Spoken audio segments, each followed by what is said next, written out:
If you thought last week's Deadliest catch was intense, wait until you see what goes down in Season 21, Episode 14. This episode packs in everything from guerrilla warfare on the crab grounds to a perilous gamble on the icy Russian border and some straight-up mechanical mayhem. The crab season is at its peak, the pressure's off the charts, and the stakes have never been higher. Trust me, you are going to be gripping the edge of your seat as captains risk life, limb, and a whole lot of money battling Mother Nature, hungry competitors, and even the very sea itself. Let's dive into one of the wildest nights on the Bering Sea. We kick off 650 miles northwest of Dutch Harbor, out on the frigid Apilio crab grounds, and it's Captain Rick Shelford on the Aleutian Lady making a massive gamble. This guy has packed up and steamed all the way to the Russian border, rolling the dice that the remote, icy upper latitudes hold enough snow crab to pay off what he still owes, 110,000 pounds. Rick is literally staring at Russian waters less than 2 miles away and says he's seeing good signs on his depth curve. The thing is, this spot is so remote, not only is he away from the thousands of competing pots, but he's all alone on the icy ocean. But here's the kicker. Going this far north means facing brutal cold and deadly ice buildup on the boat. It's so intense. Rick's having to constantly monitor how much spray is icing up on the port bow.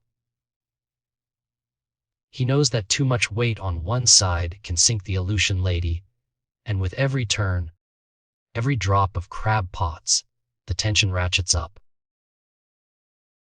The alarm even starts ringing. At one point, he realizes the boat's developed a slight list, and every maneuver could spell disaster. It's a race to get those pots off the boat and into the water before the ice becomes just too much for the crew to handle.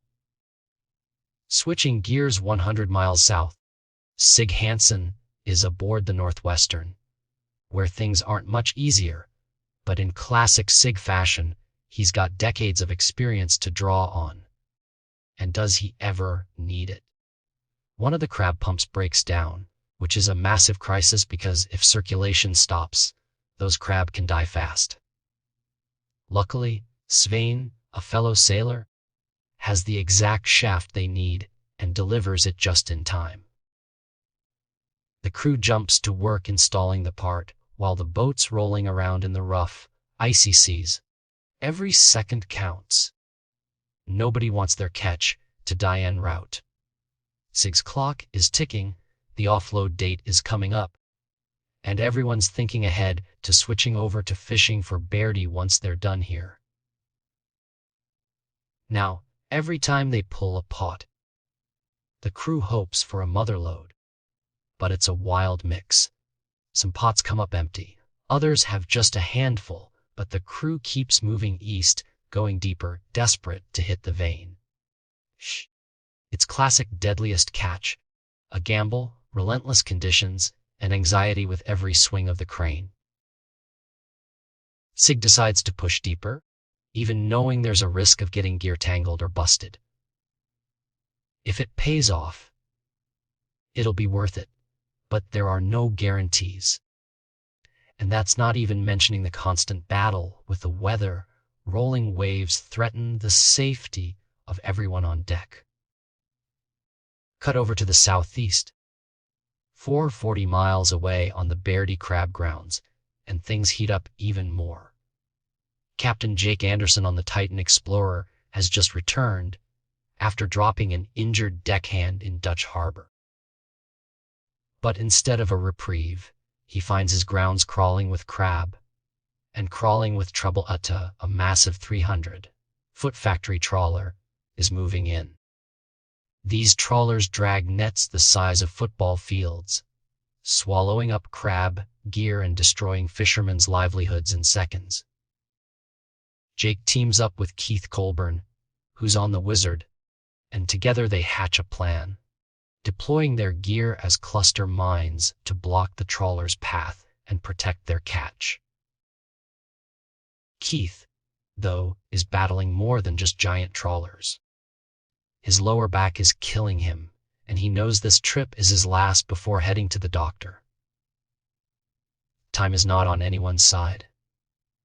Jake and Keith go full guerrilla mode, radioing about trawler movements and setting gear tight in a hope to teach these big factory ships a painful lesson. You mess with our gear, you'll spend the day fixing your nets. And right as the tension peaks, the trawler rushes straight for their cluster bombs. The first trawler barely misses, but the second one barrels right into the cluster and finally slows to a crawl. Jake and Keith breathe a sigh of relief. The cluster bomb worked, at least for now, and they keep an ever watchful eye on their hard-won gear. Back up north on the Aleutian Lady, the stakes couldn't be higher. Rick's gamble seems to be paying off. The first pot comes up absolutely packed. Cheers fly on deck. But the victory is short-lived. It's so cold out there. 25 degrees on deck, and crab are literally freezing to death before they can be sorted. For Rick and his crew, it's a race against the clock and the deep freeze. Crab pulled from the balmy 38-degree ocean instantly freeze in the air and lose value by the minute. Rick gets everyone hustling, cranking up the power sorting, dousing Crab with hose water, and doing whatever it takes to keep his catch alive. Every second matters. Yet, even with these precautions, dead loss mounts. Nearly to 12 hulls and gone in frozen Crab. But Rick is determined to bounce back. They have to get these pots up, Crab sorted, and make Dutch Harbor before any more money, fuel, or labor is lost to the cold. The clock's ticking, and Rick's gamble shifts from just finding Crab to a frantic mission of saving every 8 crab from the deadly weather. Over on the Northwestern, things go sideways fast. Crane alarms scream, pots smash the deck, and the weather gets even nastier. Fuel pressure is lost, and a sense of helplessness settles over the boat as they drift, unable to fish. Clark, Sig's trusty engineer, hustles to fix the engine, finally coaxing it back to life. The relief is palpable. But everyone knows they're walking on thin ice. The engine could fail again, and with their offload coming up, any delay could spell disaster. Still, fortunes finally turn as pot after pot brings big, beautiful crab. The Northwestern's tanks fill up fast. Meanwhile, back on the Wizard, Keith isn't just fighting trawlers. He's also fighting for his own health. He jokes about healthy breakfast food and how much he misses greasy pancakes, but he's dead serious about seeing the doctor as soon as the trip's done.